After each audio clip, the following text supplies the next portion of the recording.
The San Francisco 49ers have been fortunate to have some of the best left tackle play across the entire NFL since they acquired Trent Williams via a trade with Washington for only a 5th round pick. This was ultimately just like a year lease, and they gave him a massive $138 million contract for 6 years. But according to Pro Football Focus, that is worth every single penny, because since joining the Niners in 2020, he's been the highest graded tackle each season.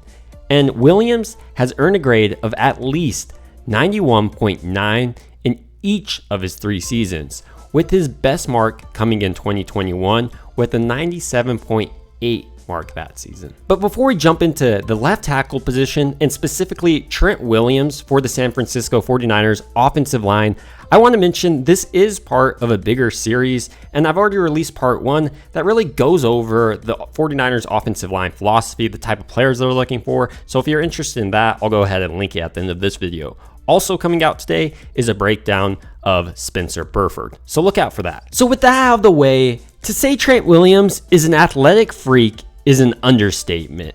When we look at his measurables, he comes in at a crazy 6'4" and 5'8" in his pre-draft measurables and weighing 315 pounds. But despite this, he ran his 40-yard dash in 4.88 seconds and his 10-yard split in maybe a more impressive 1.72 seconds. Furthermore, he was extremely strong on the bench press, putting it up 23 times. However, as we begin to dive deeper into Trent Williams' career, it becomes obvious that his athletic profile is maybe the least of the reasons of why he's been such a great tackle across his time in the NFL. Let's start with his college and high school days, because that's really where the fundamental building blocks begin. Williams attended Longview High School in Longview, Texas.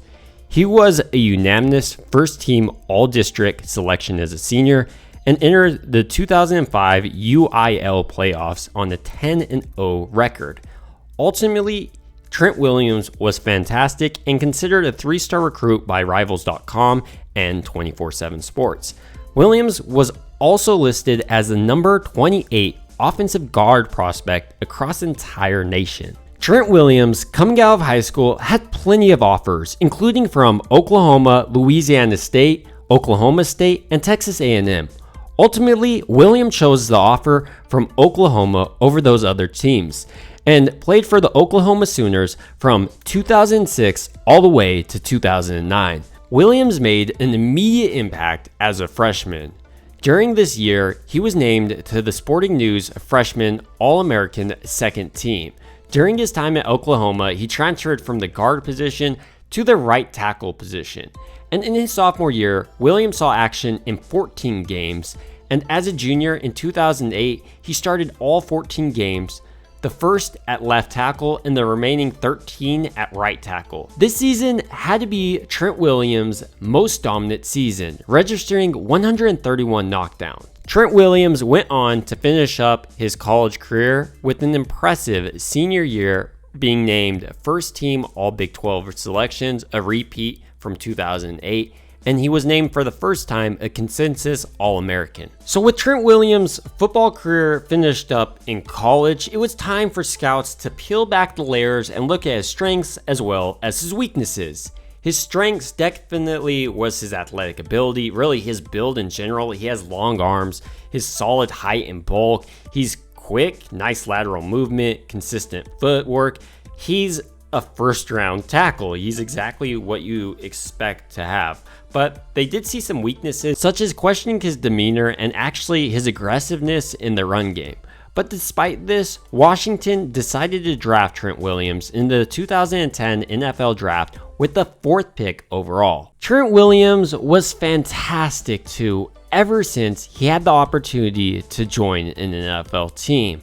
Some of his highlights throughout his career include 10 Pro Bowls from 2012 all the way to 2018, and then once again in that stint from 2020 to 2022. He was a second team All-Pro player though in 2015, and 2 first-team All-Pros in 2021 and 2022. But why did Washington give up Trent Williams for essentially nothing? Well, this is where his cancer diagnosis begins. In April 2019, it was reported that Williams had a surgical procedure to remove a growth from his head, which was diagnosed as, sorry if I butcher this name, it's dermatophomocosa protuberans, DFSB for short, a type of cancer. The growth was first noticed in 2013, but the Redskins medical staff told him it was not serious. Williams, understandably frustrated, tried to get out of the team as soon as possible, requesting to be traded, and when Washington didn't trade him before the trade deadline, Williams was unable to pass the physical exam because of soreness he dealt with after getting the cancer removed that Washington previously said not to worry about. In 2020, Williams finally had permission to request a trade and seek out a trade. So one of the people he looked towards was Kyle Shanahan, who actually coached him back in 2012 when Robert Griffin was a thing, and Chris Forrester also was back there for the developmental years of Trent Williams' career. So Trent Williams decided to join San Francisco, and the Niners luckily didn't have to give up much despite him being one of the greatest tackles of all time.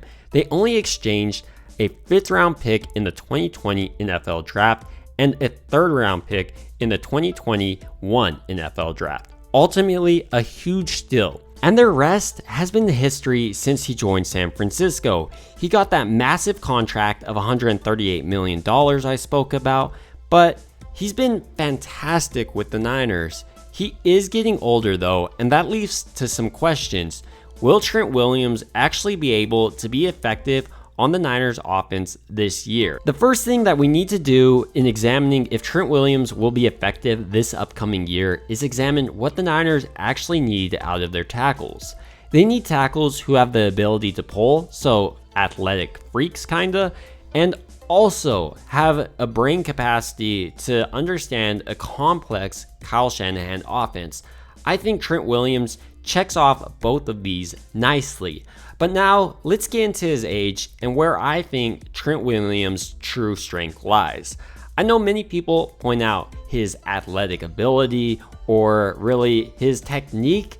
I think there's something that goes much deeper into a player being successful long-term in the NFL, even after having a cancer diagnosis. And that's their ability to grind and dedicate themselves to their craft. And one player that I never questioned his dedication to his craft is Trent Williams. He's constantly working on it, and each season he looks to improve. He's much like Nick Bosa in this aspect, and I'll continue to expect him to be great as long as he plays. I don't think Trent Williams is someone that's going to continue to play when he falls under a set level. I think he has high expectations for himself, and I expect him to do great things. But the Niners do need to start planning for what they're going to do once Trent Williams does decide it's time to hang up his cleats. To address this very real possibility, I hope the Niners start to pick up players in this upcoming offseason to replace Trent Williams and develop behind Colton McKivitz. We really need to start thinking about what the Niners offensive line looks like without one of the best tackles across the entire league, and how much less dominant it will be, and how that affects everything going forward. In summary, San Francisco has a fantastic left tackle, but the depth underneath him is kind of questionable because the person that used to back up Trent Williams is now actually the other starter tackle, Colton McKivitz. Now you have guys like Jalen Moore and other people that frankly haven't played a ton in the NFL backing up your offensive tackles. This really shows a lack of depth and a need to invest heavily in the offensive line this upcoming offseason and going forward, specifically at the tackle position. And then I also want to give a shout out to my channel members. It's truly helpful and encouraging to have the support of you guys. So thanks. I hope you guys all have a great day. If you guys did enjoy this video, it would mean a ton if you liked and subscribed. I'll go ahead and link part 1 to this series right here.